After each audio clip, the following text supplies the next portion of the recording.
The right to offend is not some pesky little part of freedom of speech that we have to put up with. It is the heart and soul and lungs of freedom of speech. It is the coursing lifeblood of human progress. It is the instigator of liberty and modernity and science and understanding. What a laughing stock today's student leaders are, that they can so casually dismiss the right to be offensive without realizing that their lovely, enlightened lives are the gift of individuals who gave offense. Offensiveness is not just something we have to begrudgingly accept. Offensiveness is the motor of human progress. Now broadcasting from the Right to Offend Media Studios in sunny South Florida, bringing you the latest in politics, current events, art, and pop culture. This is the Whitfield Report Live with Sam Whitfield. But giving offense is good. In fact, it's essential. Hey there, folks. Welcome to tonight's edition of the Whitfield Report Live. I am your host, Sam Whitfield, broadcasting from South Florida, joined as always, not as always, by Gabe. I'm so used to saying joined as always by Max Sand that I just automatically, say the thing. But no, joining us for a special edition of the podcast is Gabe Iacoboni, and we will be joined later by our former American Watchman colleague Joshua Johnson as well. And Gabe, happy Cinco de Mayo to you, sir. Yeah, happy Cinco de Mayo to you as well. Although, snippet about me to your audience. I'm a big Star Wars guy, so you know how yesterday was May the 4th be with you. Well, I've seen that now it's Revenge of the 5th. Yeah. Revenge of the Sith, Revenge of the 5th. So it's happy Revenge of the 5th to everybody. Well, no, that's actually more appropriate because, also, not too many people know this, but Cinco de Mayo, nobody in Mexico celebrates. It's an American holiday that was actually I think was invented in Texas. Mm-hmm. But then everyone assumes that because it's they think it's a Mexican holiday. Well, it's an opportunity for us to go drink. I mean, well, yeah. I mean, what else? What else is there? But yeah, exactly. Yeah. Anyway. So, we are closing in on. We're not quite at 100 days. Of Trump's presidency, although we might. Actually, we might be. I don't recall when his inauguration was. Actually, I mean, I can look it up. Actually, I think we're either right there or we're right after. Yeah. Also, Max, I do see you in the chat, so good evening. Feel free to jump in if you want to. I just know that, Mondays with your, Monday is a school night, so, I know you've got the boy and whatnot to help out with, so, but yeah, I think by the time a lot of people listen to this in archive, we will be, close to 100 days. So, overall, Gabe, and I know we'll have Josh join us here in a bit. But what are your overall thoughts? Just kind of an overhead view of Trump's first 100 days. If I had to give him a grade, this is the spoiler without any details. The details will come later, but. If I had to give him a grade, I would probably give him a grade of, and maybe this will make your audience mad, I don't know. I'd probably give him a grade of a C+ to B-. Really? Yeah, I mean, so it depends what you grade him on. Um, I think I think he's fulfilling a lot of promises that he can through executive order, but in terms of like policy and substance, it's all being done by executive order, and that is ripe for being overturned. And I understand that we live in a hyperpolarized country, um, and you have to have like 60 senators, which is almost impossible. The House is a nightmare. Um, but I think the way he's gone about trying to implement these changes, trying to shrink the federal workforce, I mean, you could argue it's kind of a trial and error thing, but I'd also argue that it's just been incredibly inefficient and just not necessary if they'd had a plan to begin with. So he hasn't done a bad job, but I do think if his team had a plan when they came into office, which is kind of surprising, um, I think he would have. I think he could have had a lot more of a successful 100 days. I think that's.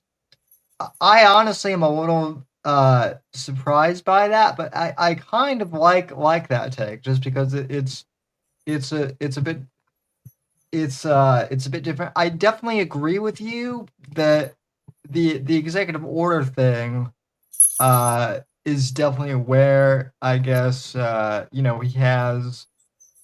I mean, and he did this the first time, and every I guess one of my big problems with the executive order, with the executive branch rather, over my lifetime really is it seems like almost everything is done by executive order these days. Bush did it for a lot, for a ton of stuff. Obama did it, and now, and I mean Trump's done it uh a bunch, and I mean Biden too, although people, as the joke goes with Biden, nobody really knows who was running the administration with Right. that, Yeah. you Yeah. know. But I no, mean, I think that's, if you're looking at it from that perspective, I think that's a fair point. Um, I do think he's a lot. I do think, you know, I think I'm pleasantly surprised with some of the stuff that he's kept promises on, because there's a lot of promises he made specifically with Doge mhm. that, like, I didn't even think that Doge was going to be a thing. I thought that was just a giant meme generator, and then the fact that he actually made a thing, I was like, wow. So, I mean, I think he's setting. I mean, he is setting up a collision course between the power of the executive and the power of the legislative, because I think from the executive orders on things like DEI and are I think within his purview. Like, I don't think there's a constitutional issue with that. The yeah. question the question I think, and his team is very deliberate. I mean, I will admit, his team had this plan going in. It's very clear that they want to have a case go to the Supreme Court where the question is posed: can the president like halt or stop spending that Congress has appropriated and a prior president has signed into law? Well, I mean, a lot of that stuff was. I mean, a lot of the DEI stuff was done via executive order to begin with. Yeah. In the first place. And I also think that, like, a lot of the U.S. aid stuff that was, like, nobody even knew what that was Oh yeah. until, like, even a lot of liberals who are now, like, trying to defend it, they didn't even know what U.S. aid was until, like, 3 months ago. And Well, and so, there's the I can't remember if it's buried in I can't remember if it's not buried in ARPA, but the like $20 billion in the I'm blanking it the the big like the big bill that they passed that Joe Manchin was the deciding vote on. It was the um it was, I can't remember what it's called, but there's like a $20 billion slush fund that they created for the Department of Energy that went to like these 8 liberal nonprofits, and Stacey Abrams like benefited significantly from it. Yeah, Um, yeah. I mean that stuff is perfectly fine and valid. And if you get a new secretary coming into the Department of Energy and they want to investigate it and they don't want to spend it, like that's there. I don't think there are any issues with that, and I don't think that there are issues with doing audits like that and cutting that spending or determining like we're not going to allocate this because it's just not cool, like it's not legal. Um, I think stuff like that is really cool to see where I think I take issue with Doge and how it's been implemented is it's just been kind of lazy. Like they have rolled out all these cuts, but and then they step them back. So the concept of Doge is really cool. Like here in Idaho, we actually like the legislature passed like their own version of Doge, which is it's kind of a joke because it's legislators who are going to be doing it. They didn't Yeah. actually make any agency actually do it. So they're going to sit in meetings and do nothing. But the concept of Doge is really cool if it's implemented effectively. But this honest what Doge honestly reminds me of is, and this is going to date myself a little bit, sequestration from like a decade ago, where they Yeah, yeah, yeah. remember that where they were going to cut like 10% of every agency's budget, and it was so unpalatable that they came back to the table the next year and like, okay, guys, we can't let this happen anymore. So I feel like Doge is kind of that same thing where they're gonna nibble at the edges. They're gonna cause a lot of instability in the system, which some people want, and that's perfectly fine. But I don't see Doge being successful long term. I kind of see it as like this passing thing, and then it'll go away. Of course. But like that's kind of for anyone who was paying attention. That's what it was. That's kind of what it was going to be for the beginning. It wasn't going to be a permanent agency at all. Like it was basically like a special committee like Mhm. from the beginning. So Yeah, yeah, and I mean, they've gone through their wave, and if the rumors are right, like Elon's going to go back to fix Tesla, so yeah. he's not going to be around anymore. Um, but I mean, this is kind of the issue for like both parties and their coalitions is the only way that you're going to sustainably address the deficit is you're going to have to tackle entitlements. And for many reasons for the parties coalitions, I don't see that happening Yeah, because well, touching entitlements is still the third rail of politics. and we've talked about that. Like, shoot, even going back to the American Watchmen Yep. Yep. days.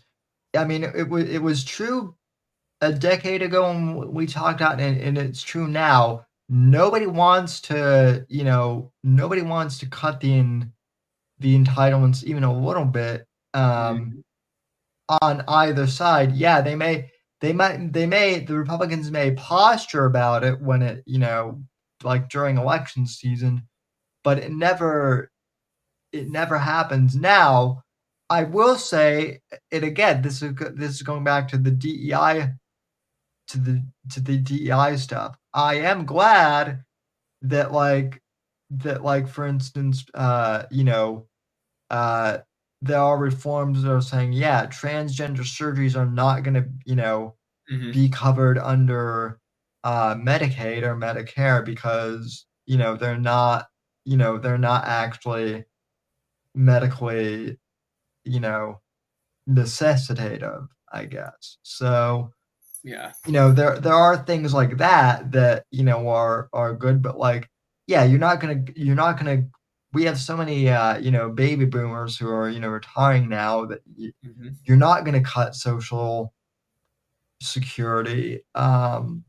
Which is ironic because actually most baby boomers are becoming more liberal. This is like the dirty little secret of politics now is like baby boomers are actually more liberal Yeah. because the joke or the truism in our politics for like since Ronald Reagan was like Republicans were the party of like the business class or consistency, and so therefore boomers loved them because if you're at retirement age or you're near retirement age, you don't like instability because then you're like, oh, you're cutting my the programs that I paid into my entire life, like my 401k is going down. But now it's the opposite because they see Republicans in power and they're upsetting the apple cart, and so now ironically Democrats have become the party that they perceive as like, oh, you're the party of stability now, like you'll save our entitlements in our 401k. But Yeah. by the same token, like Republicans have become more of a working class party, and the working class also is more liberal on entitlements, and so those working class voters want to preserve the entitlement system. Well, that's and again going back to kind of not so much Trump, but like Trump's, I guess, more like populist, movement, like or not, like that was one thing going back to like 2016 that I tried to argue with some of the red millennial people when we were there because Mm-hmm. I had written a piece for them that never got published because Julia, she didn't want to she did not want to she basically stuck her finger in hers and did not want to read it, but basically like what I had said was just from interviewing people on my college campus, they were all of the people who were like supporting Trump were mostly um that they were working class you know males who were, going to college part time and then working part time, and a lot of them also were, and maybe this is just because I live in Florida, but a lot of them were, Hispanic or South American, descent. So, they like the idea of like a businessman running things as opposed to, Hillary Clinton or George Bush, who had been, they saw those two as the elites kind of, and Trump was the outside force. And I know that's going back a decade, but that populist mentality never really, I guess, left. And with JD Vance now, Mm-hmm. also being from basically like mountain, hill country, as some Mm-hmm. people say it, that that mentality is still there. Um, Yeah, I mean, I mean, on JD, I think that he actually, I mean, like he's the one who's going to carry forward Trump's mantle. yeah, It might not look exactly the same, but that's because I generally think JD is guided by a set of principles, and I think Trump's principles are kind of here or there, like his cabinet is a hodgepodge of people. I don't think JD would operate the same way. And I mean, I think JD would make the GOP an actual right wing populist party, which means maybe that actually Republicans may become more liberal on entitlements and Democrats actually become more, I won't say conservative, but more more maybe moderate on entitlements, because the thing is like that you have the AOCs and you have the Bernie Sanders wing of the Democratic Party, but that wing is never going to win. Like, that wing is not where the money is. It's not where the power is. And like that was kind of the story of one of the stories of 2024 was like all these affluent liberals and all these PACs spent like $1 billion, and it all came from like the suburbs and wealthy donors, and it didn't do anything because they completely ignored the fact that like DEI and was front and center in the campaign, and they couldn't walk away from it. So I think that they're in a tough spot. And that's why I think Trump continues to hammer away on those issues, because he knows they're easy and they're winning issues. Oh yeah, absolutely. I think like to that end though, you're right that like the mainstream like average everyday Democrat is not the elite, but like even Bill Maher has admitted even just last week that like that elitist, like the AOCs and the Bernie Sanders, the really elite ones who like to more like preach to everyone, those are ones that like run the DNC now. And even though they're losing, at least the people who run that party, they haven't woken up and realized that like they need an attitude to change. The thing that really the thing that I guess really kind of messed the Democrats up last election, and we kind of talked about this the last time you guys were on here, but they kicked two like major individuals out of the party that could have been like the more moderate voices at the time, and that is Tulsi Gabbard and then RFK Jr. And yeah, I know some people think that like RFK Jr. is a quack, but like he's more moderate on like a lot of other things, aside from the vaccines and whatnot, than a lot of other Democrats are. Yeah, for sure. I think Trump has brought in, Trump's cabinet is very, I'll say, interesting, in terms of the fact that they kind of run the gambit of the ideological spectrum. Yeah. Because you have like hardcore conservatives like Pete Hegseth, but then you also have people like RFK who are not hardcore conservatives. And I like his USDA pick. I think that's Brooke Rollins.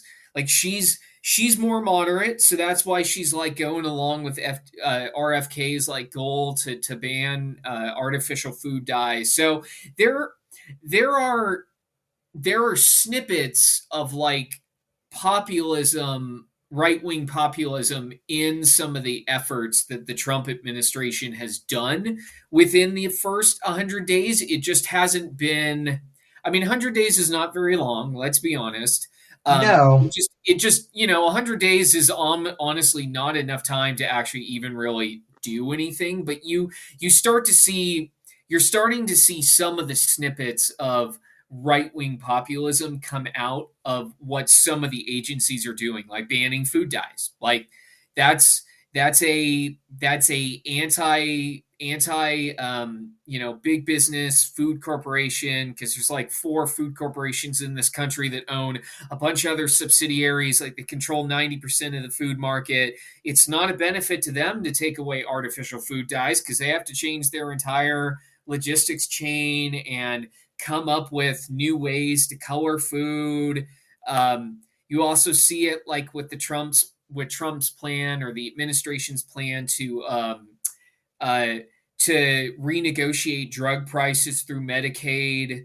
they're negotiating with the pharmaceutical companies to have like the generics of weight loss drugs have a set rate through Medicaid.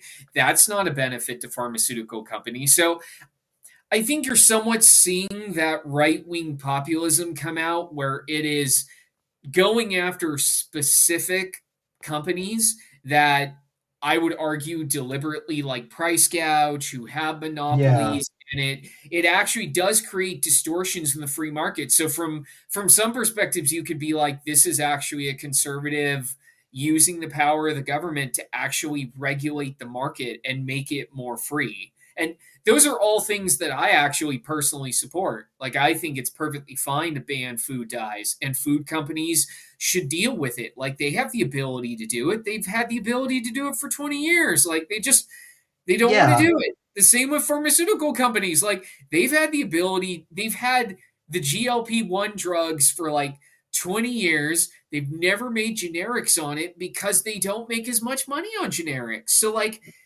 if they want to get in on the Medicaid market, which is a huge market, there's a lot of people on that program, then absolutely the government should kind of be able to dictate to you what it's going to pay you. You'll still make money. You just don't get to make $1,000 a month on an overpriced, non-generic drug. Like, so, Right. And I mean, well, those are things that actually I'm a fan of, and I honestly would not describe myself as a populist. yeah, well, and then I mean, I wouldn't necessarily describe myself as like a pure populist either. I would definitely say that like I am more of like a MAGA conservative. I've always identified myself as more like a conservative, as more of like a conservative libertarian, which is essentially take Trump's name out of the MAGA movement. That's kind of what this current wave of conservatism is by and large. Is it's it's more like a conservative libertarian hybrid that we had like 10 years ago. I mean, and I would also say like it's interesting that you bring up like monopolies in the food and drug, but like one area where I'm focused on, particularly because my background is in tech specifically, you're starting to see too like the FCC chair, whose name I can't remember right now, like they're talking out getting Google to like split, to like divest YouTube and make it a separate thing. Do I think do I think it'll solve like YouTube censorship or anything like that, like some conservatives are saying? I'm not holding my breath on that. But I definitely do think, like making YouTube play on more of like a even level playing field is a good thing. And same thing with AI and like open AI, which isn't really open at all. It's open AI in name only. And like that's the other thing too that I think Trump is, where I will give him credit for is like concerning AI and artificial intelligence, like he is kind of the first president that is actually looking at this as like, oh, we're in direct competition with the Chinese, and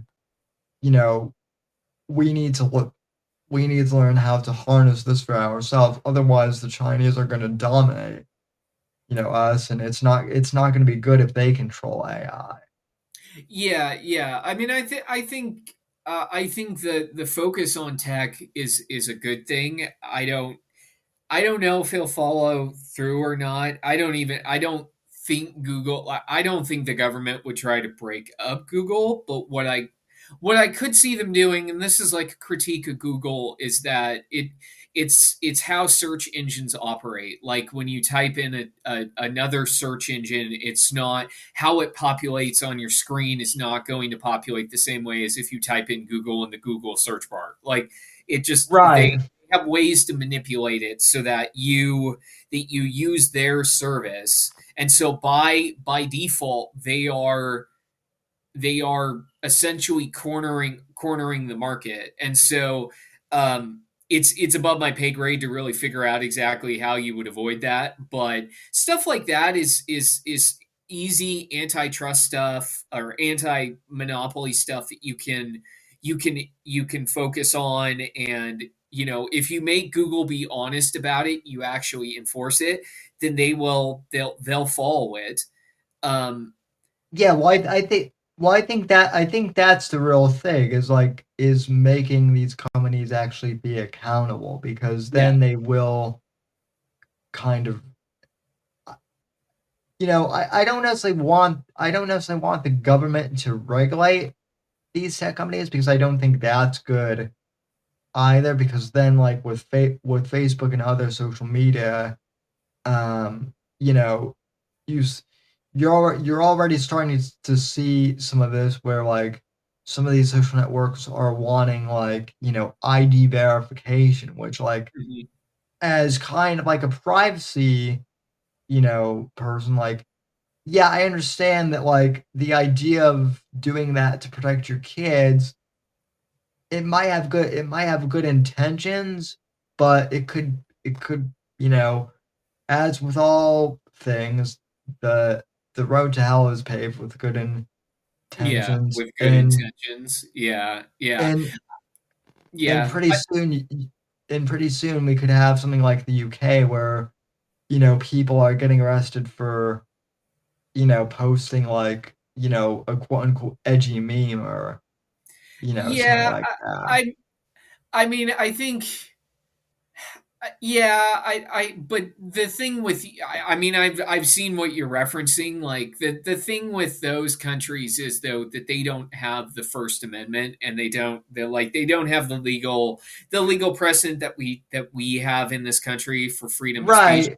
I agree with you. We don't want the government regulating free speech, and that gets really tricky when you're talking about things like the internet or YouTube or Facebook, because I think there was just a Supreme Court case where um, supposedly on Facebook or YouTube, somebody made a comment about violence being perpetrated, and there was a violent act, and the family sued the YouTube company, and there's a clause that um, that social media companies or content generation companies, that they are not responsible for what is posted on their site if they Yeah, don't that post it. Like, yeah, so that's section 230. yes, That's thank what. you. Yeah, Section 230. So yeah, so we have Section 230, which can protect social media and content generation companies. Um, I mean, what I don't think we want is where the government mandates that you have to give everybody equal airtime, and we've seen how that works. That doesn't Right, work. right, yeah. So, and that was kind of the Obama era way that they regulated these companies, and it didn't do anything. Like the companies were just like, sure, we'll give a liberal 50% of time and a conservative 50% of time, but hey, we'll market our stuff to the particular audience that gravitates towards this channel's content. So if 80% are conservatives, we're going to create a algorithm which sends out content to that 80%. So they found an easy way to get around those rules. Yeah, I just, and yeah, we're not exactly like Europe. You're absolutely right. I really don't like the idea of, us even having the conversation of, us regulating platforms you know, like Facebook or not, because even if it's not exactly like, you know, the Europeans, I don't even necessarily like the idea of us having the conversation of, of entering down that slippery slope. I mean, it is it Um, is it is a slippery slope. But but these companies also put their thumbs on the scale. So Oh whether it's the yeah. government or them putting their thumbs on the scale, I mean, it's gonna happen one way or the other. Um, and I mean, I think if you're trying to avoid having to go down the route that you are afraid of, that you don't want to be heavily involved in this and regulating them, then the best option would be to actually break them up, because we've seen this. A diversified media marketplace means that you can get many different perspectives and have many different ideas, and that's kind of, and actually, to his credit, like that Trump and his team, this is one of the big stories of 2024.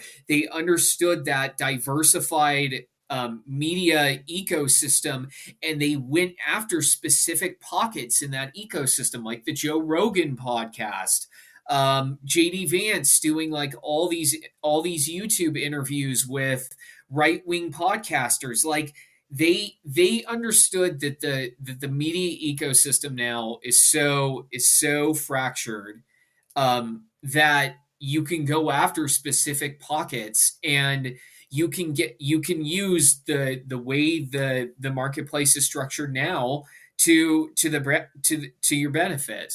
Um, Well, and even platforms like Rumble, which we're streaming on. I mean, I know that the media likes to label Rumble as like being, far right or right wing, but if you actually look at the content of, Rumble is just on the front page, like, yeah, you'll have your Steven Crowders, and you'll have your obvious, but like there is a section for like liberal politics, and then like a lot of the content isn't even necessarily like political content. It's a lot of it is gamers and like live streamers who do react content, but because of YouTube's like corporatization, like a lot of these channels that aren't even getting like monetized on YouTube anymore are now moving over to Rumble. And so it's more like, again, it's like it's that thing where like the free market definitely did solve for that. Yeah, So yeah. I generally think that when liberals complain that they're like, "Oh, this site is full of like right wing nut jobs," it just means that they know that they lost. Like they know that they have lost the battle. It's like the Joe Rogan podcast. It's like Joe Rogan is actually, if you listen to him, and I haven't listened to him a ton, but I've listened to some of his stuff. He's kind of a middle of the road guy. Like, but he's portrayed as like this nut job right winger, and it's like that's not who he Joe Rogan is. So if you're a liberal and you're complaining that like Joe Rogan is a right winger, to me that just means that you know that you've lost that particular audience, and you know that you can't recreate what he created. the funny thing of it is like I wouldn't honestly say I've been listening to Joe Rogan since the very beginning of his show, but like I've been listening since like 2010, 2011, which is closer to the beginning of his show. And he used to be like very like I wouldn't say like left wing, but like he definitely was more liberal back in the day. And then but like he's always been a guy who uh has wanted to talk to everyone. And so like, famously, like he like he's been friends with like Alex Jones since the 90s, and he's always said, yeah, like Alex is a crazy out there guy, but I love him. But then when they w- but then when the left was like trying to say, oh, you know, you can't have, you Joe Rogan can't be friends with Alex because of Sandhook, like Hmm. that was kind of like one of Rogan's like, well, I've known the guy for 20 years, and Yeah. like I don't think he's an actual, like just stuff like that. Like them, like I think them, telling Joe that he can't talk to XYZ, it's like, it's like, what, wait, what? So I think it was kind of again, and again, you see this with the left over and over again. They push. It's not so much that the right took over; it's that the left pushed so many people. The left went so far left that I mean, I guess the Overton window thing, right? The Yeah, left went so yeah. far to the left that anything more to the center is now considered like right wing. Yeah, yeah. It's they have become the mob mentality. They're just a mob mentality that shrouds themselves in righteousness. Yeah, But anybody outside the mob is like, you're just a bunch of crazy people who pretend that you're enlightened and your cause is just, and you complain about that the ends justify the means for anybody else, but you can't see that you do the exact same thing, that you're raising your pitchforks and throwing the fire into the castle to burn it down. You're doing the exact same thing to people that you claim that the people that you oppose are doing. So it just, to the outside observer, it just looks like they're hypocrites and that it's just a mob mentality. yeah. Well, so getting back to the Trump administration and you know, one thing I know, so I know that specifically like you're more of an economics guy. So I'm curious to know, and I kind of I don't want to assume anything, but um would your rating with Trump have anything to do with the tariffs by chance? What's your whole opinion on that? Since like I see, tweets on that almost every day. It's I mean, I think there's my I think there's two schools of thought, and then I'll kind of give you my actual opinion. I mean, the first school of thought is that it is to bring jobs back to America. It is to like undo unfair trade deals that we have. The other one is actually that it can bring in additional revenue for the government, which kind of is kind of like a backdoor VAT tax, yeah, value added tax like Europe has. I mean, I think I'm not opposed to the idea of tariffs because let's be honest, we've had tariffs in this country for, oh gosh, since World War II. Like the chicken tax, like so this country, like, for all the free market that we portray, like the reason why GM and Ford and Chrysler, like the reason why they have a corner, or Ford in particular has a corner on the pickup truck market, is because we have the chicken tax, which made it prohibitively expensive for companies to actually sell pickups in this country. In fact, it's still in effect. Like, it's a 2.5% tax on if you sell a pickup truck in this country, but you're not a domestic automaker, you have to pay more. So those companies have found ways around that to keep their trucks competitive in price with the domestics. But George W. Bush, he had tariffs on aluminum and steel, but that was a very targeted.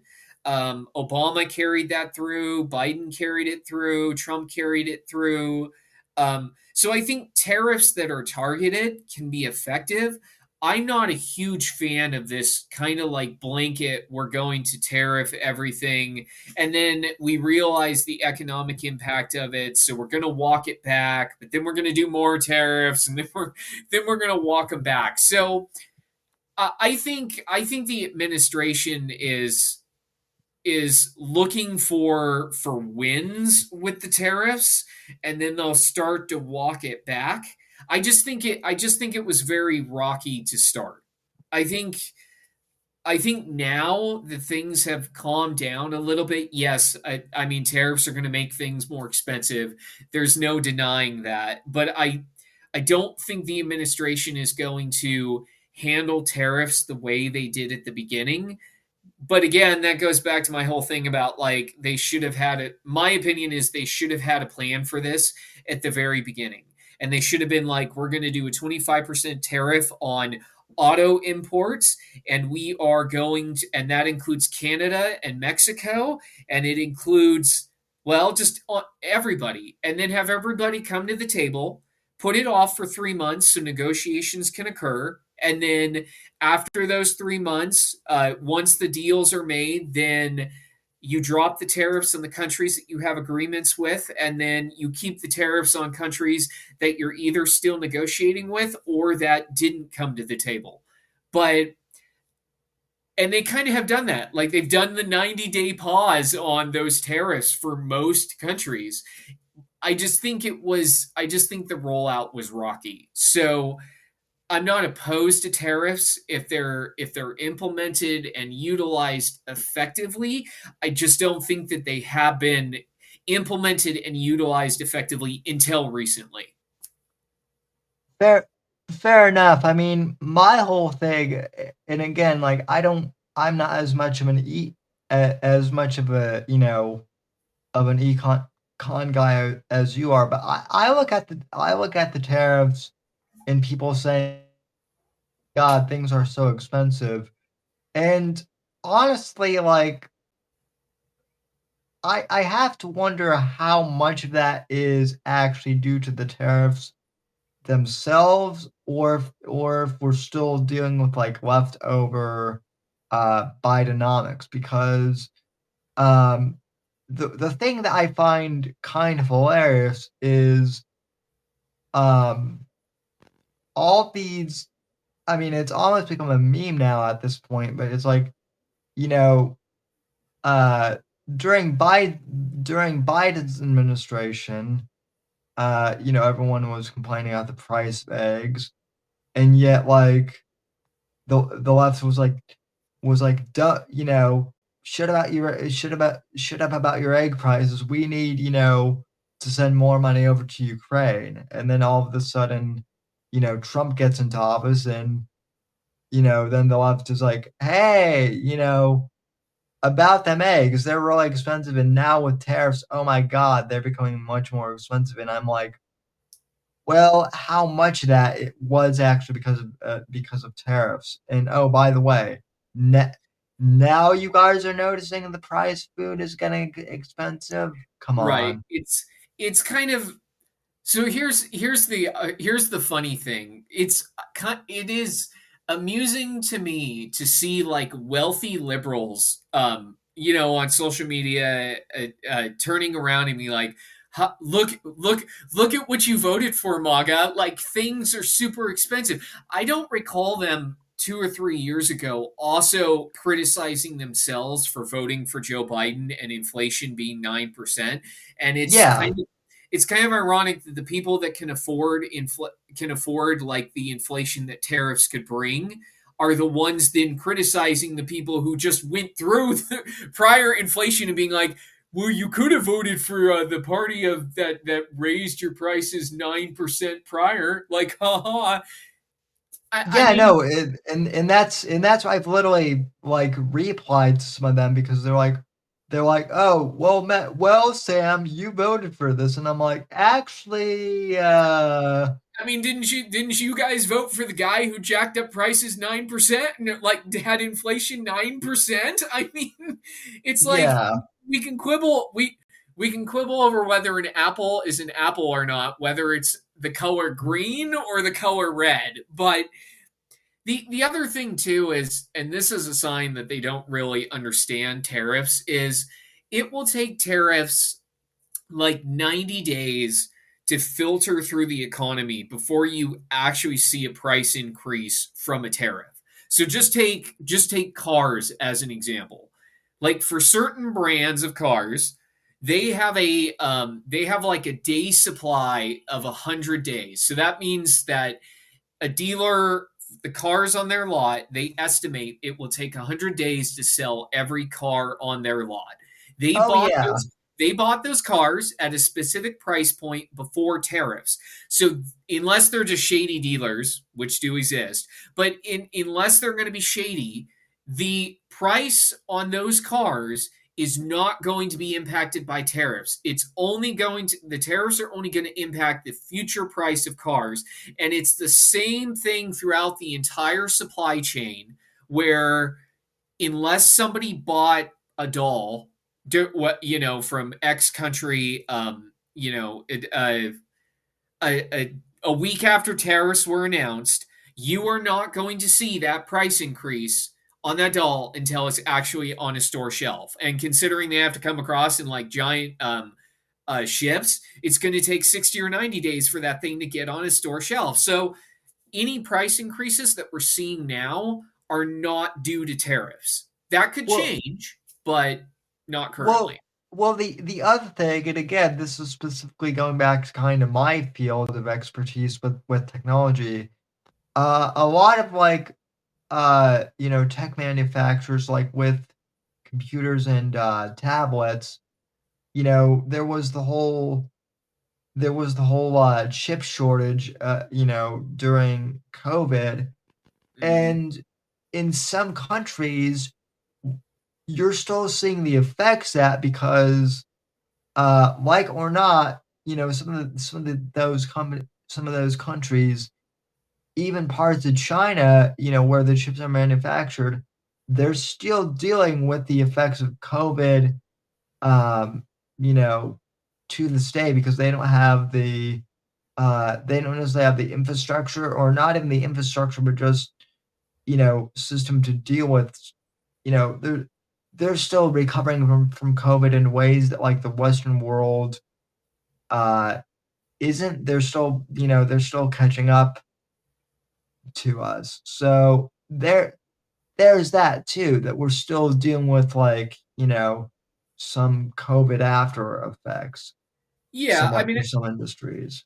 yeah, oh, for sure. I mean, COVID is still the impacts of COVID are still rippling through the economy. They're still rippling through society as a whole. But I mean, I think the thing with the thing with tariffs is it's just being used as an excuse. What we as Americans will acknowledge, but we never are willing to actually absorb any cost to change, is all the shit that we buy isn't made in this country anymore. Now, I don't think tariffs by themselves are going to solve that problem. It's far more complex than that. But if you really believe that shit should be made in America and you should buy it, then yeah, it's going to cost more and you need to pay more. The thing is, though, and why I think tariffs are hurting Trump's approval and why most people don't like them, is because the majority of the U.S. economy is now propped up by rich people buying stuff. I don't. Yeah, no. Sorry. Go ahead. Oh, no. I mean that the majority of the economy is propped up by the wealthy buying things, and so it's a very different story for like somebody who makes 30 grand a year in Ohio when the price of their groceries goes up versus somebody is an absurd example, but like if you're wealthy, like somebody's Ferrari went up 5%. So yeah. I think a lot of people just don't understand what tariffs are and what the goal is. And I do agree with some of the analysis I've heard, which is I think if the Trump administration had done a better job getting ahead of it and trying to sell it a little bit more and having a cohesive plan, I don't think they would be suffering as much from it. Which is why I say like they need some which is why now they need some high visibility wins that they can go to or that they can publicize and say, like, this is what our plan did. So getting back to your original point, and for those who are just, tuning in, you gave Trump like a B minus and a C. So is that like, what I'm kind of picking up on there is, and I would agree with you, that like on certain issues, there's been a lack of communication. what would you say, is that like part of your rating, or what would you say overall is like is a a major thing that you're rating Trump I mean, on for that? well, I mean, I think that he has. I think that the main. I mean, the main thing that I'm rating is like tariffs and the rollout. Um, Yeah. I mean, I don't necessarily oppose them. I just think that it could have and should have been better. Um, and so that, I mean, it's economics. Like that's the biggest thing. I mean, it has an Right. impact on my bottom line. It has an impact on everybody's bottom line. And I mean, that's gonna the that's gonna define Trump's presidency. I mean, and he has said it himself in different ways. Like his efforts with these tariffs is honestly to reset the global world order on economics, which um, for your listeners, like there's been two or three different eras of or two or three different acknowledged eras of global economics post World War II, when we had the Marshall Plan, when the goal was to open markets up. Um, we allowed developing countries like Korea to subsidize their industry because they were willing to work with the Western world. They were anti communist. And then Ronald Reagan and Margaret Thatcher came in and they really supercharged like free markets. NAFTA was carried through from Reagan. And that is kind of the world order that we're operating in now. And Trump wants to kind of have his own world order where it's not opposed to free markets. Like it's not a closed system where you have tariffs on everybody, but it's much more selective in who you have open markets and trade agreements with. And he's basically said like his presidency will be defined by how successful he is in this effort. And if he has JD Yeah. Vance after him, then it probably will be successful because JD Vance probably has a more cohesive ideology behind this kind of new economic world order. Um, so I mean that's why that is probably my biggest grade. It's not terrible. Could have been a lot worse, but it could have been better.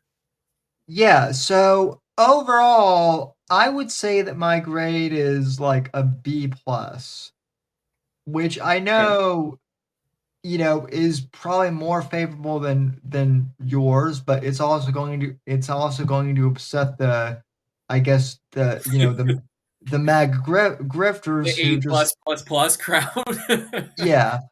Um, I mean, overall, I would definitely grade him more on like I think where he has really excelled. We talked about this. We talked about this before the show.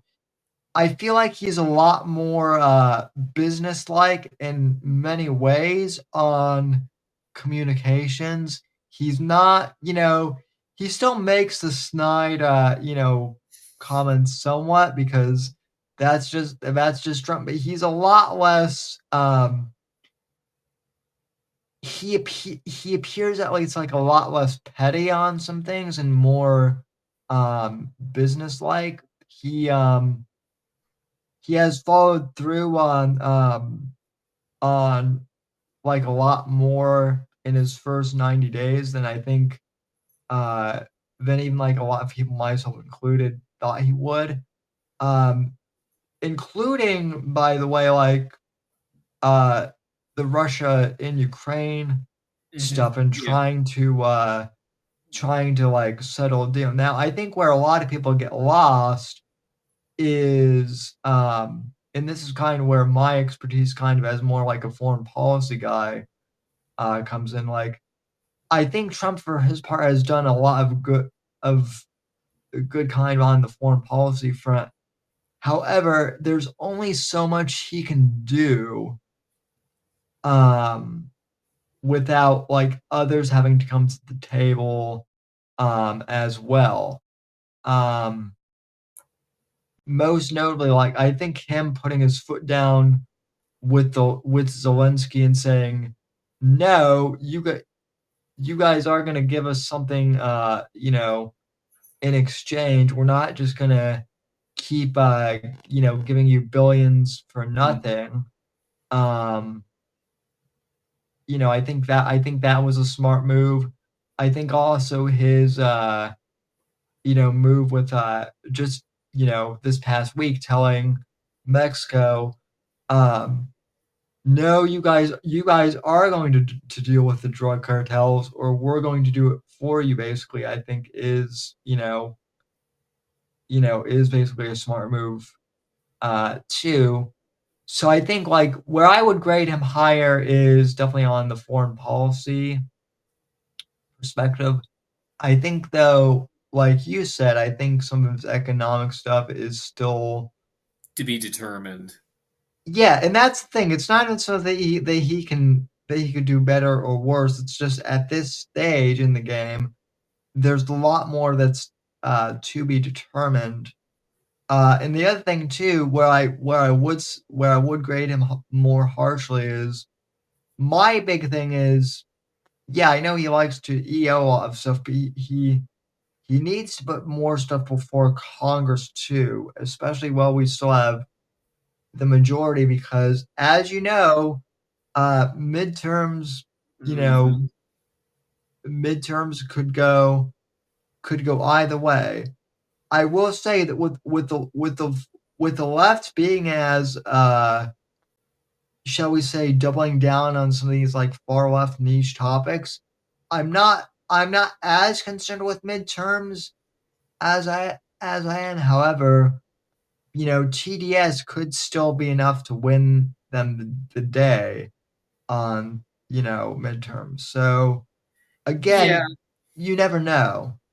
yeah. I mean, I think, I mean, for the midterms, I mean, I think that the Democrats will win the House just because it's such a narrow majority, so you don't have to have many seats flip.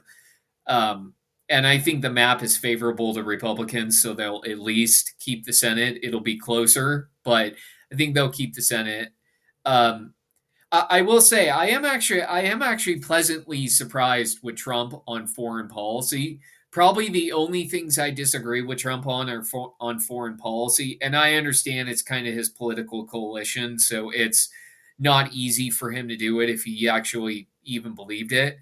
Um, I mean, I think that how he's handled Ukraine and Russia is actually pretty fair. Like I know Josh is pretty favorable to Russia and he's pretty anti-Ukraine, and I am more in the middle. But my being more in the middle on Ukraine means that we should represent our interests as a country. We shouldn't just represent Ukraine's. And so from the perspective of going to Russia and Ukraine and saying, make a damn deal, get this done, it impacts us because all the instability in Ukraine has ripple effects through the global supply chain, which Yeah, jacks up the price of oil, it jacks up the price of agricultural products. So I'm actually happy with how Trump has handled which Ukraine. Um, and under Biden, it was straight up, we're going to give you $1 trillion to fight Russia until the end of time, and Europe doesn't have to meet their financial and military obligations. And I actually do think like Trump had a plan with Ukraine and Russia in that by backing away from Ukraine, he got Europe to actually honor their financial obligations to NATO. Actually, yeah, I don't believe in 4D yeah, chess, but he actually did do a certain amount of like something D chess on Ukraine and Russia. Um, yeah, and so I'm pleased with that. The only things that probably on foreign policy I'm not happy on are I'm not as bullish on Israel as he is, but I understand that that's the way modern politics are. And I'm not a huge fan of just giving the Pentagon more and more endless money, and that's how you like confront China. I mean, if we need to give the Pentagon more money, how much more money do we have to give them? Like $1 trillion, $2 trillion? yeah. Well, and that so on those. So first off, on the whole Ukraine thing. So my position on my position on Russia and Ukraine from the beginning is, um, I don't like, I don't necessarily like Putin, but I don't necessarily like Zelensky either. It's kind of like, to put it in this, in kind of like a sports analogy. It's like how a lot of people felt about the Chiefs versus the Eagles. Mhm. No one really liked no one really liked either team. So like no one so like you know so like I feel like the best thing for us was just to kind of stay out of Yeah. which is what I feel like we should have done. And I still feel that way. However, like, yeah, you are right that like Ukraine and Russia do affect the global economy to some extent, but like, I don't think we should be sending troops in. So I definitely do think it's good that we haven't gotten that far. Uh, regarding, Israel, that's a tough one because I don't think I definitely do think that there's like a sect of, radical Islam that is controlling, Palestine, and they're very fundamentalist, but at the same time, like I'm not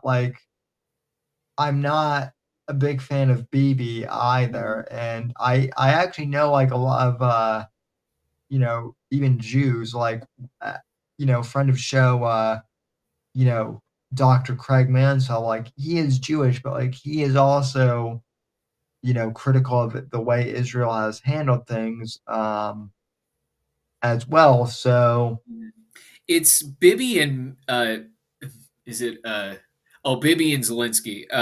They're kind of similar in that they're using these external events to their own political benefit. So like yeah, Bibi can be like, my country's under existential threat, so you need to elect me, or I need to stay in power because you can't have these radical Islamists do what they did on October 7th. And Zelensky is using like the Russian invasion is like, I have unlimited authority. I'm going to stay in office. Like they're they're using these crises to further their own agenda, and that is just, and by us supporting them, less so in Ukraine, more Israel. By us supporting Israel, as an example, it benefits Bibi in doing this. yeah. Well, and then they've both also done the thing of saying, well, if America doesn't support us, then they'll be attacked as well. Which, Yeah. to be fair for Israel, I will say this, that like when it comes to Israel and in the U.S. supporting Israel, that actually does. I will say that that's like a lot more valid of a point with Israel, because like a lot of the terrorist groups do say death to America. Like they have literally said that. So that is much more of a valid warning. Where I don't think Putin is necessarily it. I will say that this is where Josh is correct about Putin. I don't think Putin is necessarily all that game to start a war with the U.S. because, as much as we might like to paint him as some maniacal James Bond villain, I do think he is smart enough to realize that going up against the U.S. isn't necessarily in Russia's best interest. Oh, Um, for sure. The per thing se. is that the thing that I think people don't understand is that the people in charge of these countries are actually rational actors. They're just making action. They're just taking actions that people can't understand. So, like, with Putin in Ukraine, Putin has nuclear weapons. He could have launched them at any time.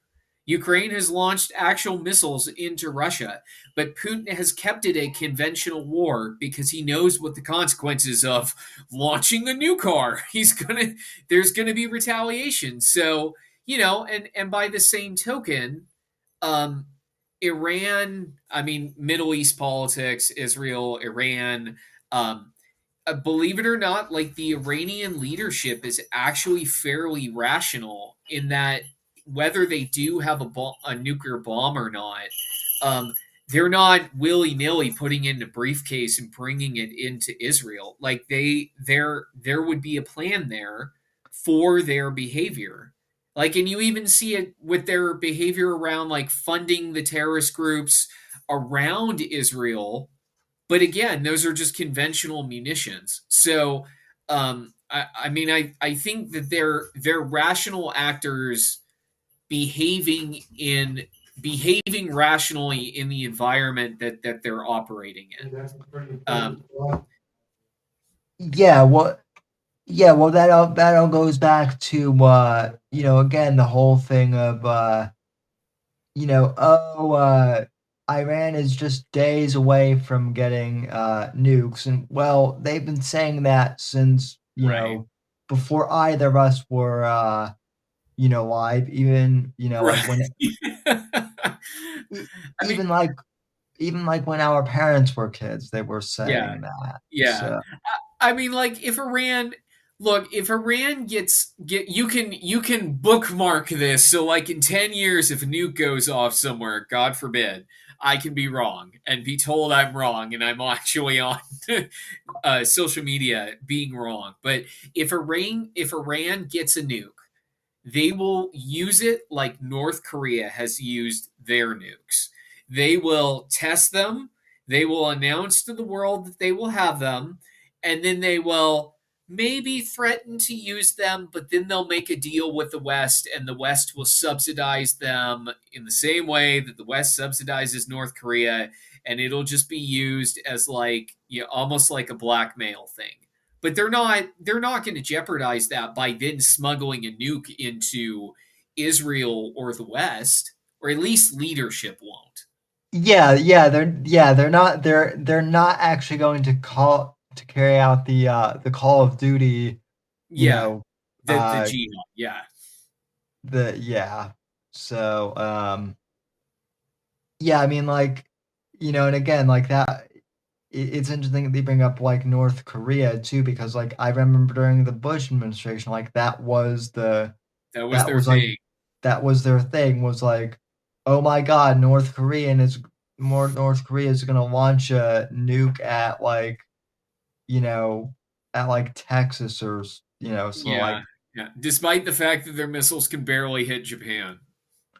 right, yeah. I mean, like, yeah, they don't even have like you know they don't even have like a functioning uh they barely have a functioning infrastructure for Yeah, their elite, like yeah.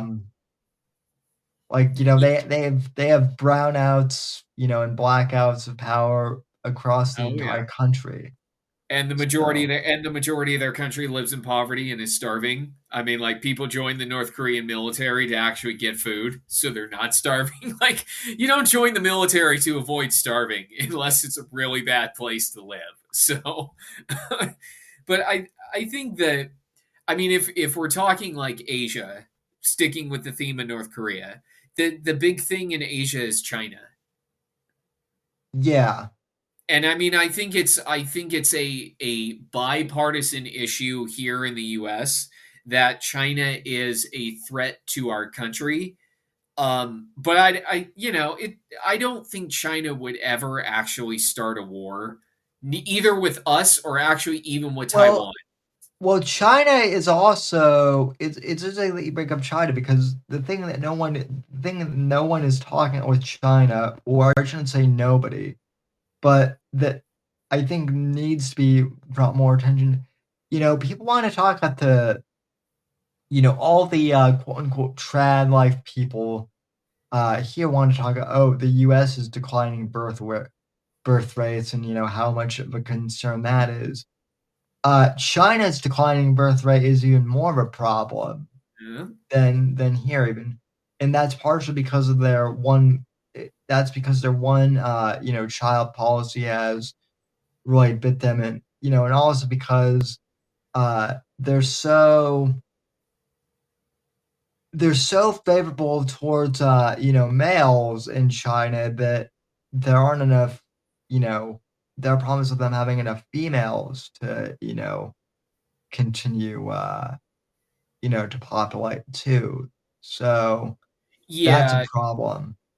Well, and the other thing is too, like that they're middle class because they have a middle class now. Their middle class doesn't want to have kids, so the population in China that actually has the ability to raise kids doesn't want to have kids, and that's also kind of a cultural thing. That's like actually an Asian cultural thing. So they are they're facing a demographic crisis that's kind of covered up now because they have a generation that's filtering through that is fairly large and it's economically successful. But I mean the tariffs on China are devastating for their economy because so much of their stuff is shipped to the U.S.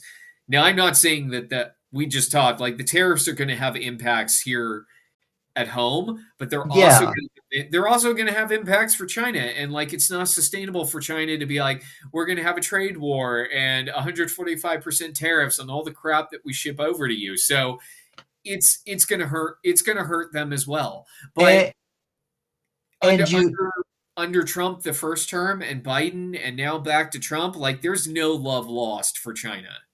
yeah, well, you've mentioned too, with JD Vance potentially, being Trump's successor, which, like, for the record, I would be in favor of that completely. Like, Vance, of all the vice presidents in my lifetime, going from Gore to going from Gore in the 90s to JD Vance now, JD Vance, I would have to say, of all of the VPs in my lifetime, has been the only one I can think of who has actually been like on the front lines alongside the president, and in some cases, like even more active in Yeah, some ways. for sure.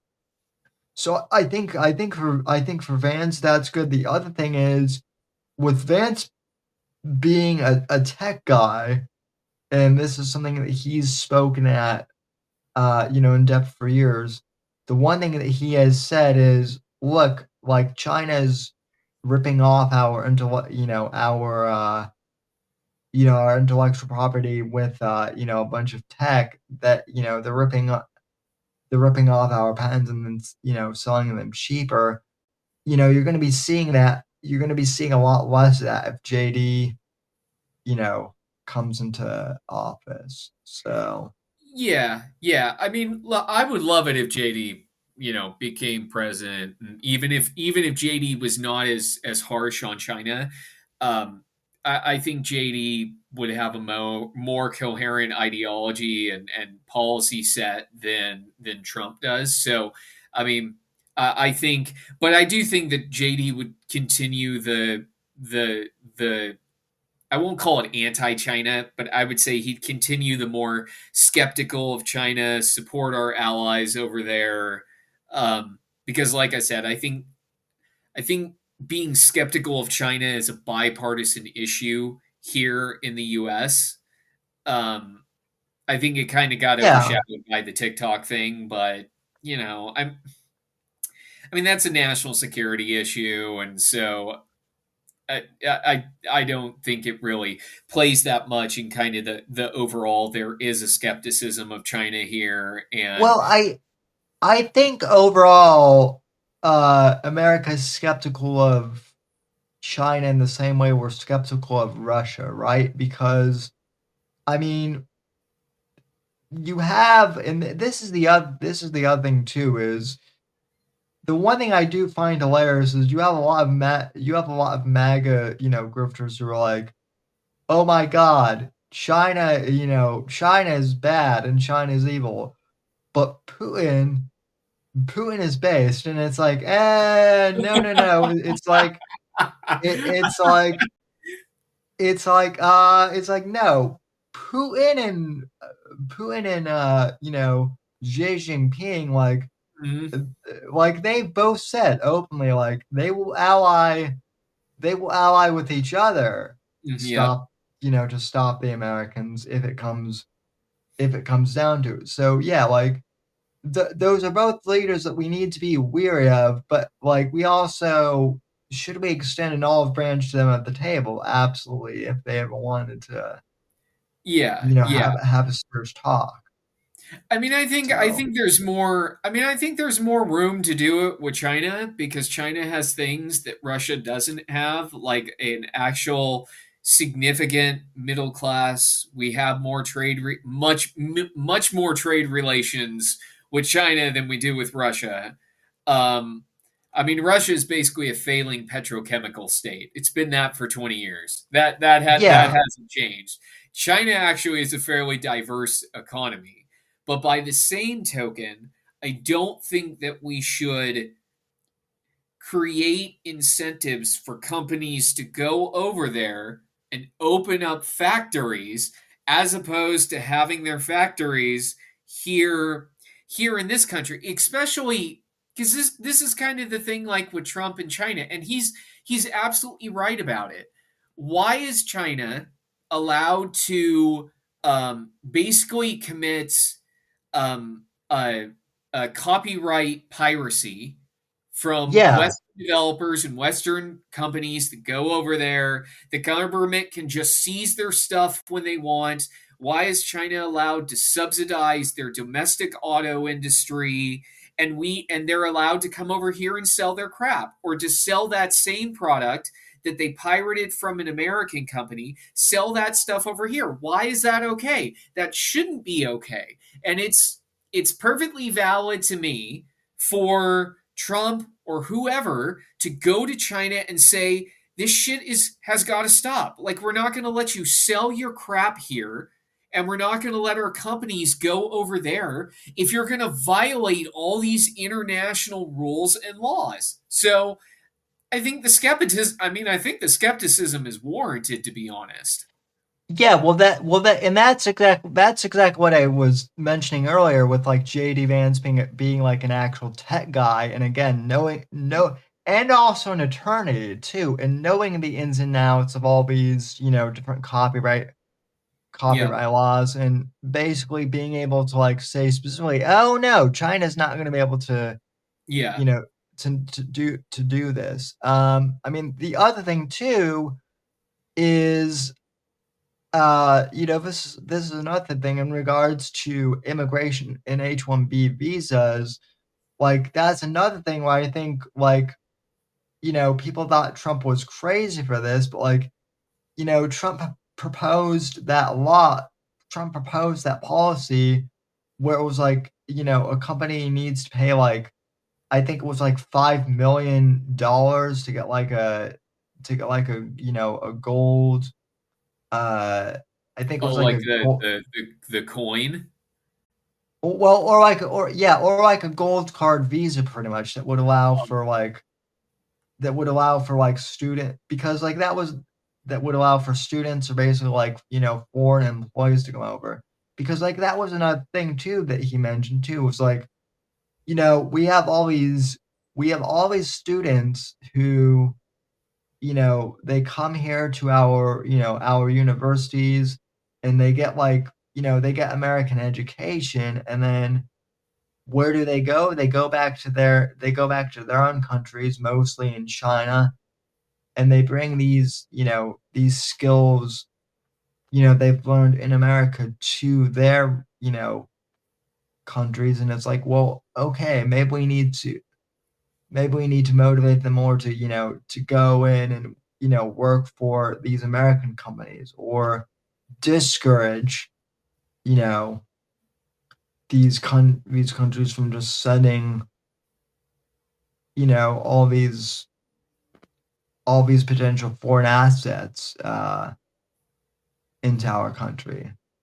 Yeah, I So mean that's kind of the merit based. I mean that's kind of like the merit based immigration system, which I mean I'm a fan of. I don't have a problem with a merit based immigration system, and I know that like the Trump administration they're gonna although this will probably be determined just whether there's an injunction on it or not, or whether like a permanent injunction lasts while it goes through the courts.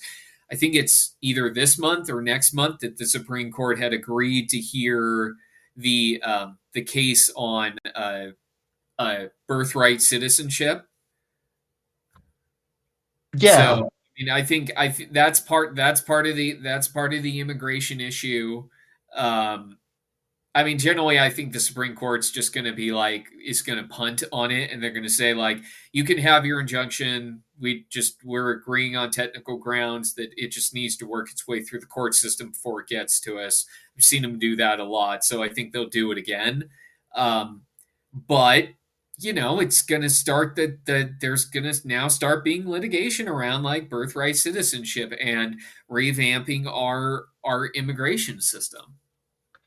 Yeah. Yeah, which I think like, yeah, when it comes to like, revamping immigration, like people like to focus on, the border and whatnot, because that's like the hot button topic. But as we've mentioned, like there's a lot, immigration is a lot broader than just, than south of the border and whatnot. Oh, for sure. Immigration touches, legal immigration is part of that discussion too. And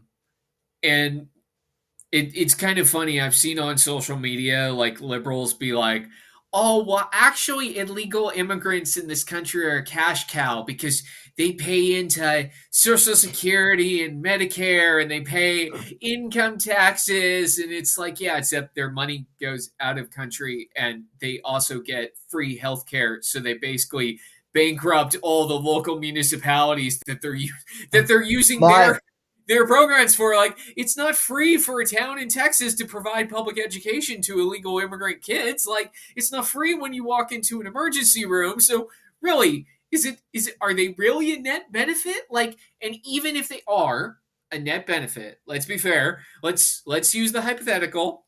Even if they are a net benefit, does the net benefit outweigh the fact that a country can't actually have its own borders? Like that a country can't actually have its own national sovereignty? I would argue no.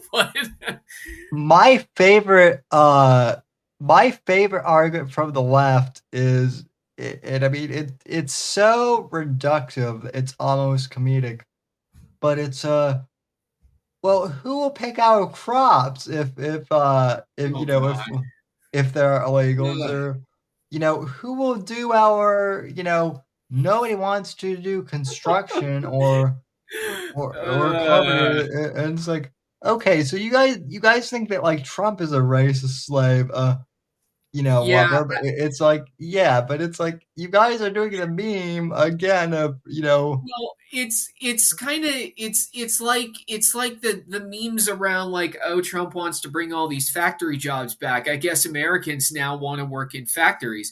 If the expectation economically and socially is reset that picking crops is not a look down upon job, Americans will do it. By the same token, if it's not looked down upon that you work in a factory doing something, Americans will do it. It's just the social and economic zeitgeist has become that like these jobs are below Americans and therefore Americans won't do it. And if you reset the expectations that this job actually has value and we're not going to look down on you for doing it, like Americans will fill those jobs. right. Yeah, But Americans actually have to analyze their own bias and be like, oh, actually, maybe I'm actually perpetrating the system that I'm complaining about. well, and that's one thing that, like, as I mentioned, friend of the show, Craig, Mansfield, like, he's mentioned this too. So just a bit of background on Craig.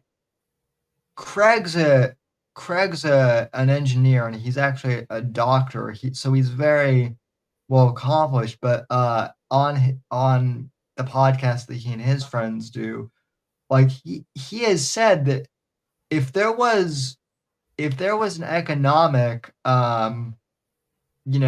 if there was like if there was like an economic incentive for him to work in a factory or something that would be competitive with him being a chemical engineer, he would absolutely go and like work in a factory if it were competitive. The problem is that like a lot of these, factory positions, even at like an upper management level, are not that appealing economically for Americans, and they're not worth, the risk. So, I it's mean, not I even I mean, it's I not think. Oh, go ahead. Sorry. it's not even that Americans aren't willing to do tough jobs. It's that, a lot of these jobs are not economically worth it for Americans to pursue at this point. I just for some people, yes. I mean, it's not easy to become a chemical engineer, so it's not. No, no. I mean, there aren't many. Well, there aren't a ton of chemical engineers, but for somebody who hasn't gone to college, lives in small town America, um, doesn't have it doesn't have the dream of going to college, or just can't go to college. Like, a factory job is perfectly fine. Now, will you make as much as a doctor, a nurse, a chemical engineer? No, but that doesn't mean that like a factory job at 60, 70, 80,000 a year with benefits should be looked down upon. And so that I think No, there not would at all. I think there would be people who would fill those jobs.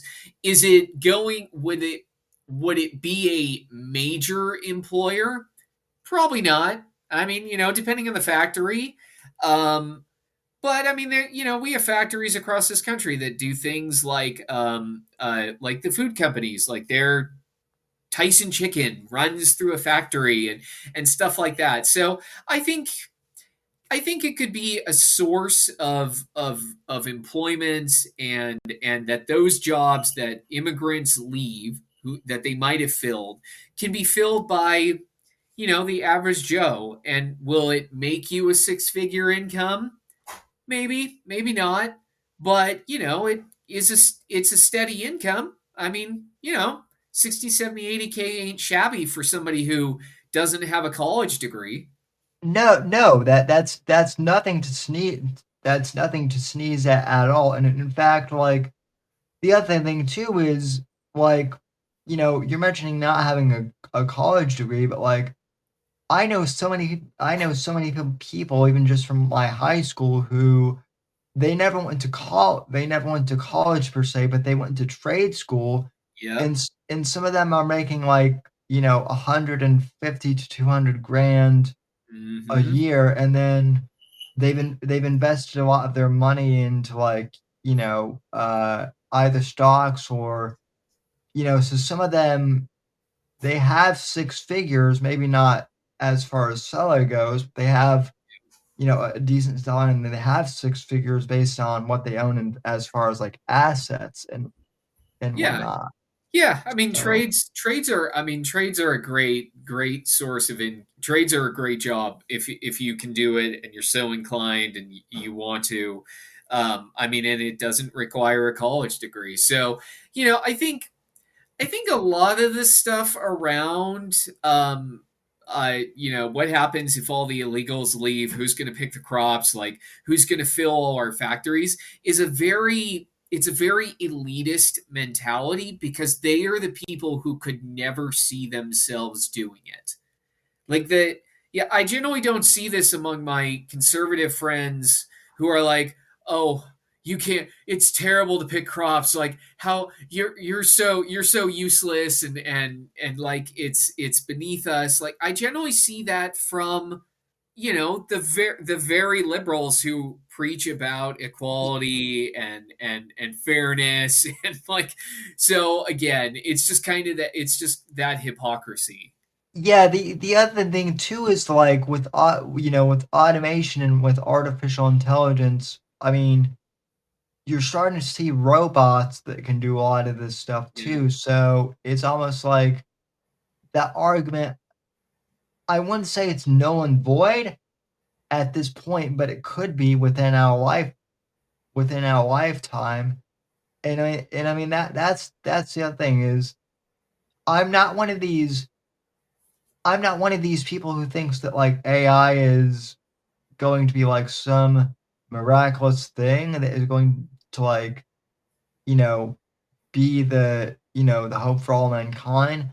But at the same time, I'm not an AI scaremonger either, where I think it's going to take everyone's jobs. I think it's going to be like the internet in the sense that uh, are there gonna be economic opportunities that didn't exist,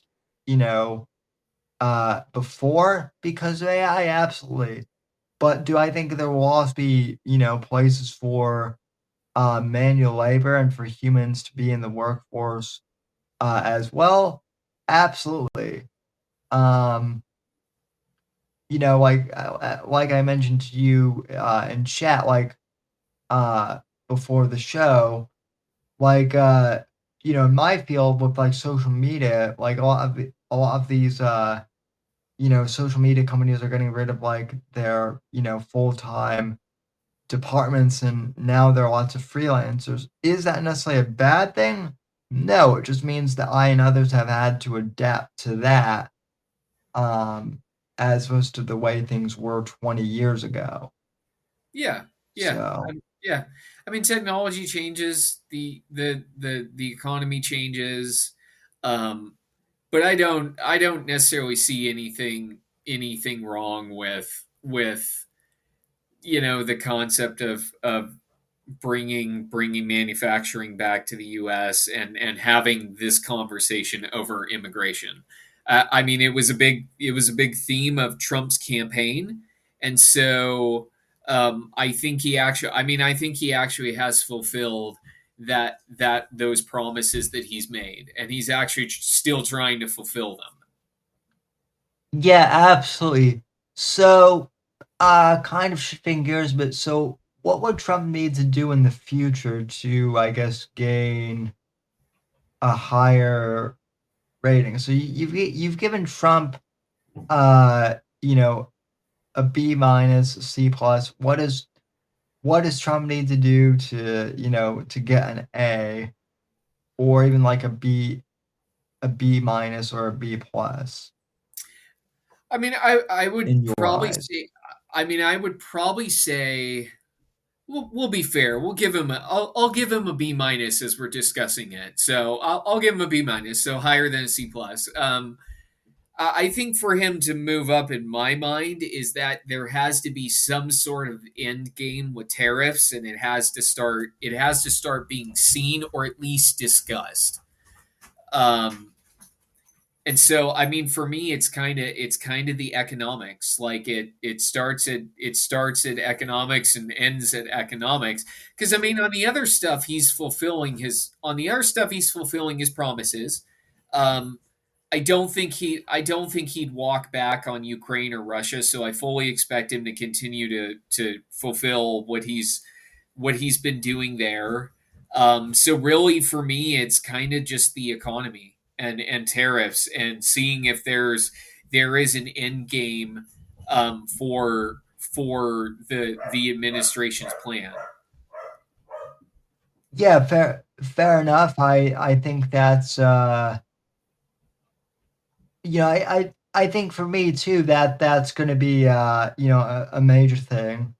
I for one would certainly like to see a price decrease. In certain areas like for food and just general cost of living. Just because um if you remember, uh, I mean, Trump did get, prices down Yeah.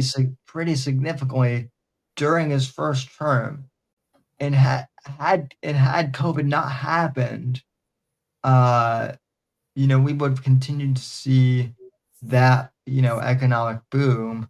Yeah. And I honestly, I think had it not been for COVID, we would have seen, Trump having a second consecutive Yeah. term. Yeah, I I think so too. I mean, you never know, so it's really tough to say with certainty. But uh, you know, based on almost 20 years of doing, commentary, I definitely think, from my perspective, I think a second term would have been, you know, better, or would have been more likely back then. So, Yeah, yeah. Well, I mean, I don't think we would have seen 9% inflation if Trump if Trump had a second term. no, Um, no. but I mean, yeah, I mean, and I know that Trump is that Congress is debating extending the tax cuts or making them permanent. Um, So I mean if it were my dream, like I would actually have Trump address the deficit, and there are ways to do it, but they all touch entitlements like we discussed earlier, and I don't think that's politically feasible. So that's kind of my dream if they came up with a plan for the debt and deficit. I mean, because I think like the tax cuts are just going to supercharge the deficit. Now, whether it balances out with economic growth or not, that there's a conversation to be had on that. But um, Well, well, now that you think about it, though, would you say that Trump, there is a way that Trump could touch entitlements and not, uh, like, alienate the base. And that is Doge has found like a lot of fraud, in regards to Social Security in particular. People getting payments who, are dead. So,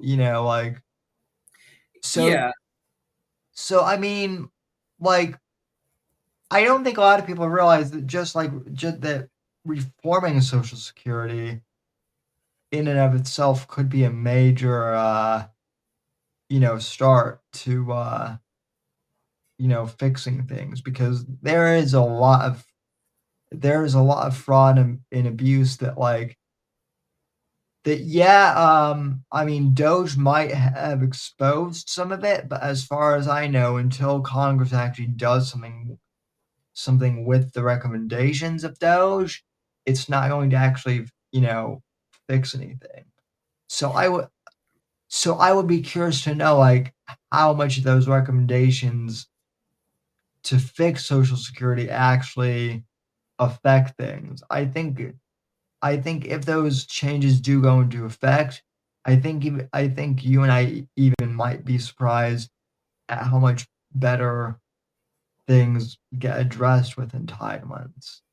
I mean, So, I think like eliminating waste, fraud, and abuse is fine. I mean, we all know it's there.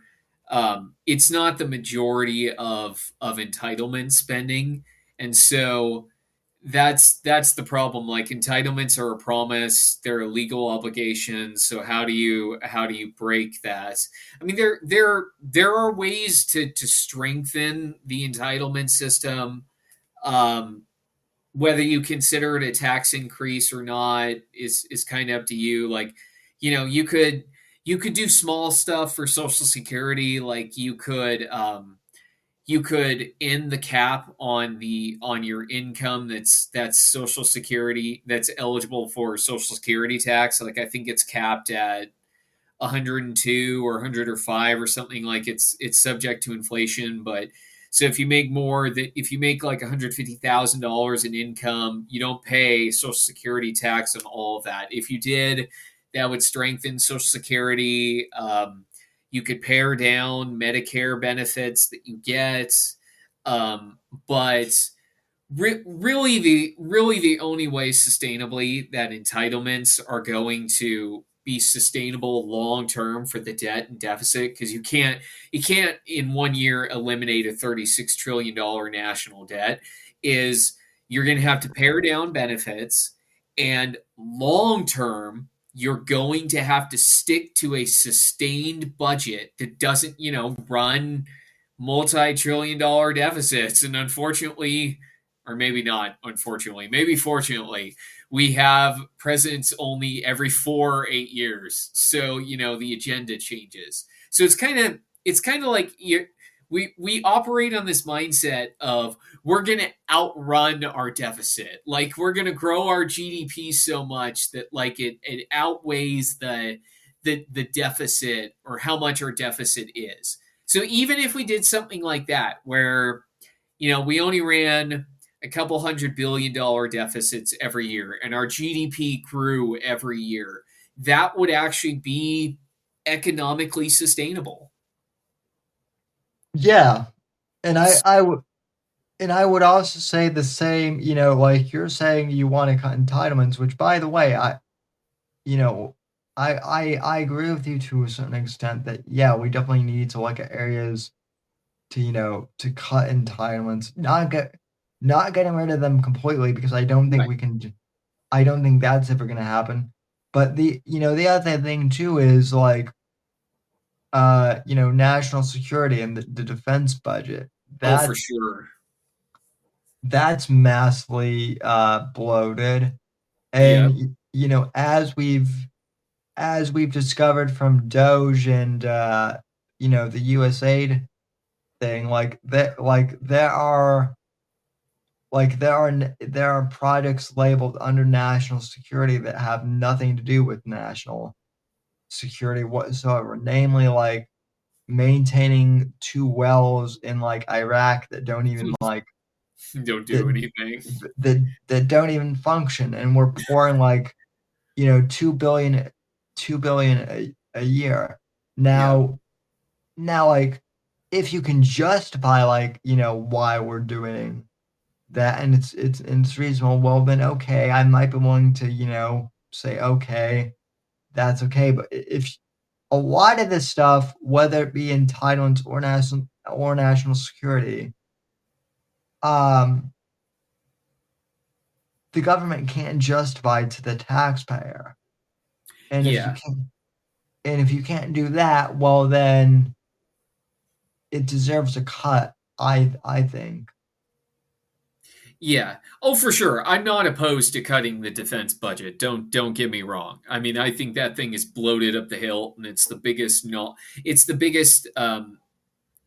discretionary spending item that our country has by far. So, that would be part of the creating sustainable budgets and spending that would allow us to start to pare down our deficit.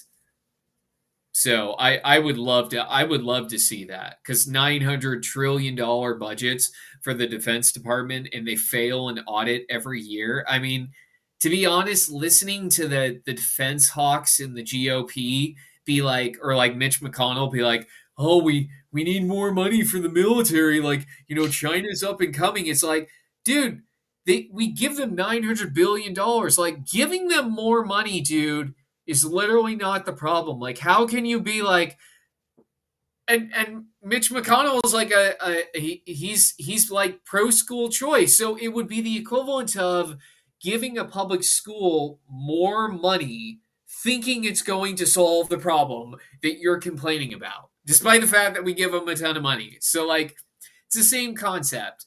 Give Yeah, them well, less money, and maybe they'll innovate and actually come up with cheaper solutions.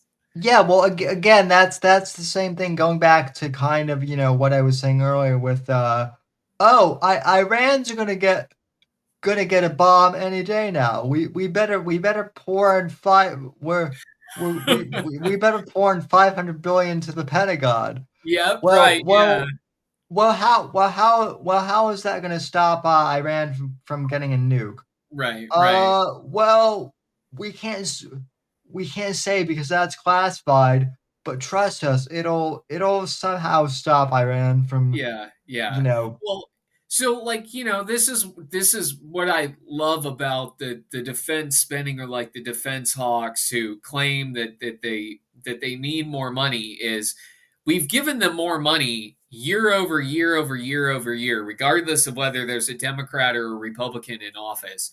They build fewer ships, they build fewer planes, and they have fewer soldiers than they used to have. So what are we spending this money on? Because I understand that new things, like new technology, maybe costs a little bit more money than older technology, but it's not like you develop a new jet and you just make new jets, or like you just get rid of all the ones that you have. Like, you phase it in, just like when you build an aircraft carrier, as like an example, because those things are like $12 billion or whatever. You don't replace an aircraft carrier for every aircraft carrier that you build. Like, that's We not how that works. So somehow the Defense Department is getting less efficient as we're giving them more and more money every single year. So maybe, yeah. like I said, or like we said, if we give them less money, maybe they'll actually get more efficient and actually do a better job.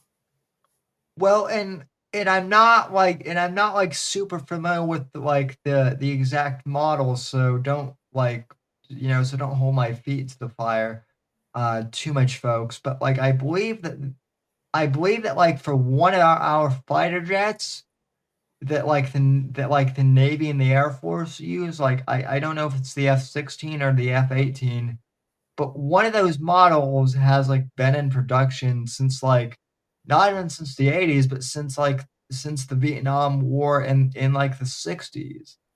And so like I'm not saying that like every single model needs to be brand new, but when you're spending billions and billions of dollars on the same like model that's like almost 60 years old, maybe it is time to like say, okay, maybe we need to scrap that and like, build like a newer model if we're going to be spending that much money on something like that. At Like, least, like at, keeping antiquated technology. yeah, yeah, because that's like what a lot of our because like for the military, that's where a lot of our budget is going, is like keeping all this antiquated technology like functioning, when it would actually be worth it to like to like get to like decommission the old stuff and bring in some of the newer stuff. So Yeah, and I mean, I think that's fair. Um, a lot of the, I mean, military wise, a lot of the older architecture, fighters, tanks, vehicles, they're very monotask. Like, you have a yeah, fighter, it's a dedicated fighter platform. You have a bomber, like the A-10 Warthog. It's a dedicated bomber. Like, it does not fight jets. Let's just put it that way. Like, and the Warthog still hasn't been replaced. Like, so there's been a big focus within all branches of the military to the platforms that they develop, that they be more multitask. Like the F-35 is a fighter, it's a bomber, it can be it works for the Marines, it works for the Navy, it works for the Army, which means it has to be adaptable, has to be able to like land on an aircraft carrier. So like there are variants of these newer platforms, that are these platforms are designed not to be as monotask as prior platforms. But the military's procurement process, the contracting process, is just so bureaucratic. And then defense contractors, like, they have an incentive to actually, to not actually be efficient in their process, which jacks up the price. So, um, I mean, I would love it if that process was revamped. and all those defense contractors in Northern Virginia didn't get billions and billions and billions of dollars, I would that that would make me happy. Right. Well, actually, you just brought up something that I was going to suggest too, which is to actually like allow the contractors to like compete with each other for like lowest, bid. Like that would actually be interesting and could actually like potentially create like more innovation. Yeah, Uh, yeah, you know, rather than like Lockheed, for example, saying, "Oh, we're gonna we're gonna keep producing the same amount of jets that we've produced for the last 40 years, but we're gonna jack up the price exponentially each you know yeah, eh, yeah. We're gonna milk the cow for as much as we can. yeah, and I know I'm paraphrasing a bit. I don't know the exact numbers, but like from what I understand, that kind of is how it goes. So Yeah, yeah. Well, there's no benefit for efficiency. So if you have a cost, and also if you have a cost overrun, usually it still gets paid. So there is no there is like very little incentive to actually stay on budget to hit your targets because the military has already gone through their procurement process and you're the company that they've chosen and you're the company and you know that and you know the military doesn't want to go through the entire process over again, so you can just, like I said, you can milk that cow for all it's worth, and that's a big issue with the military's procurement process, and it I mean it ends up costing a boatload of money. yeah, I mean trillions of dollars a year just on defense, and that is one thing that I don't know how sound his math is on this, but I remember like early on in RFK's like presidential campaign, one of the things that was intriguing was he said that there's so much bloat in in the defense budget that if we cut the bloat from the national defense budget, his claim was that we could fully fund like Social Security and Medicare and Medicaid fully. I don't know if that's like if how true that is. Uh, and really like I'm surprised that out of all of the things he said that like nobody fact checked him on that Because specific he says too one. much. But that is an interesting claim for sure. Um, I mean, it would be a big chunk of those programs' budgets either way. So, you know, yeah, quibble over the details, but I mean, he's right. If the military was actually efficient, we could do a lot more with a lot less. I still think we would certainly have to like yeah, and and my only argument would be well that might be true, but I don't think we could fully fund like social Oh, for security. sure. Yeah. Yeah. Not fully funded. No, no. But like I said, it'd be a nice chunk of change. Yeah, I think we would still have to make some cuts across the board. Yeah. And Um, and to be fair, maybe Pete Hegseth will actually, try and accomplish that. But the Pentagon and the Defense Department are such bureaucratic nightmares that I don't even know if he could succeed at that. yeah, well, so again, that's where the whole thing with Doge is like I love the fact that Doge has found this stuff, but will the government actually enact their findings? Yeah. That's what we have to find out, because if they do, okay, great. We might actually get some, Trump's Gabe's rating of Trump's job might actually go up, and so will mine. But if the government doesn't actually do anything, well, then my approval rating might actually go Yeah. down a bit. Yeah. So Yeah. Well, we'll have to see what comes of it.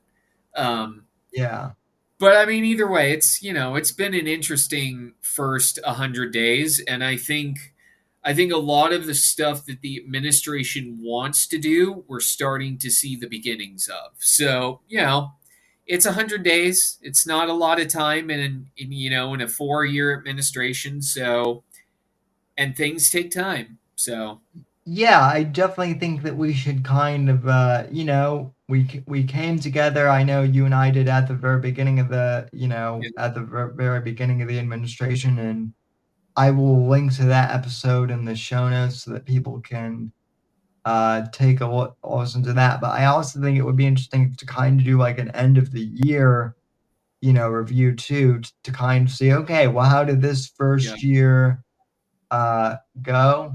So I always think in general, just for any presidency in general, I always think the first 100 days rule is always interesting, because yeah, you're right, it's not that much to go off of in the grand scheme of things, and yet we always tend to like measure that specific marker, um yeah, yeah. It throughout it's kind of like throughout the setting history. it's kind of like setting the expectations. I think Yeah, people I think people look at the first 100 days to like set their expectations. They see what the administration's goals are. And like I said, I think we're starting to see that come into focus for some things, and we've seen it come into focus for others. yeah, absolutely, and it'll be interesting to see, where things go from there. So, Yep, for sure. well, I was hoping that Josh would, Yeah, I was pop in gonna here. say, like, I wanted to hear Josh's grade, but Yeah, he must have forgotten us. I did text him in the group chat just like a minute ago to see if he was, maybe went to bed or something. I know it's, A little bit late on his end.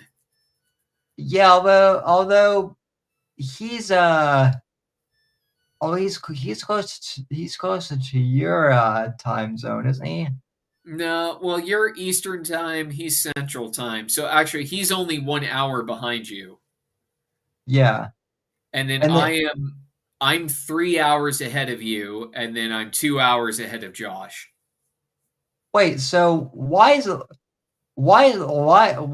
light out where, is that your green screen, or Where? your office? It looks like it's daylight where you're Oh yeah. at. Yeah, it is. It's like 7:50 over on the West Coast. Oh, okay. Yeah, Yeah, yeah, because yeah, I'm Pacific time. oh, yeah. Yeah, Oh, yeah, yeah. yeah, yeah. That's right. I'm like, here it is. It's almost midnight here, and or not quite, but it's like it's almost close to like 11 p.m. here, and and meanwhile, like I'm looking at Gabe's background, and it's like it's almost I like know it's it's still it, sunny, and it is sunny, but it's not as bright as that window makes it appear. The sun's starting to go down, but yeah, so there's still a little bit of daylight out, but it's starting to fade. fair enough, fair enough, and yeah, I mean Idaho's great. We actually have a few people from Idaho in chat, So that's Nice. always cool. But Yeah. anyway, any final thoughts, Gabe? No, not really. I mean, the first 100 days have been interesting. So, I mean, it has set the stage for what will be an interesting year and in interesting administration. So, I'm optimistic on some things. Well, I should say I'm optimistic on a lot of things, and I hope that the administration actually follows through on a lot of the things that they've started and that they said that they want to focus on. So cautiously optimistic for the future. There we go. Yeah, and I would definitely say that in summary, that's kind of my viewpoint on things too. I'm I'm very optimistic for the future as well. I always you know I always like to say cautiously optimistic. I wouldn't even say that. I would just say generally optimistic. So Oh, that's fair. That's yeah. fair. Where can people find you if they'd like to I don't know if you still blog all that much. You mentioned that you have been doing some stuff, so I don't blog as much. I don't blog as much as I'd like to. Life has just gotten busier, but you can find me. You can find me on Twitter. I forgot. I actually forgot what my Twitter handle is. I have to look it up real quick. you got Uh, a new one if I'm not mistaken, right? yeah, I did. It's tied to my new email. So they can find me on Twitter, Gabriel Iacoboni, and then I will eventually focus more on my blog. I just haven't had time lately. Yeah, that's cool. I actually did link you in the tweet, so Nice. so Oh, I that's did see good. that. Yes. So yeah, but you can so yeah, be sure to follow be sure to follow Gabe. I did see that a few people followed the American Watchman page on Facebook again, even though that's not really active I know, right?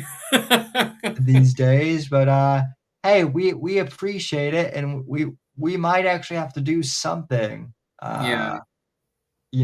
again with that in the future. But yeah. Well, anyway, Gabe, really appreciate you coming on, and folks, we really appreciate you tuning in. So I will be back on Wednesday with Max and Morpheus to do part 2 of Trump's first 100 days, and then tomorrow I'll be doing something for the Rumble exclusive crowd. Not sure what that is yet, but stay tuned. And thanks to everyone who's tuned in, and we'll talk to you down the road. All Thanks, right. See everyone. ya. The right to offend is not some pesky little part of freedom of speech that we have to put up with. It is the heart and soul and lungs of freedom of speech. It is the coursing lifeblood of human progress. It is the instigator of liberty and modernity and science and understanding. What a laughing stock today's student leaders are, that they can so casually dismiss the right to be offensive without realizing that their lovely, enlightened lives are the gift of individuals who gave offense. Offensiveness is not just something we have to begrudgingly accept. Offensiveness is the motor of human progress. Thank you for watching the Whitfield Report live on the Right to Offend Media Network. Make sure to check out Sam's books on Amazon, Audible, and Kindle.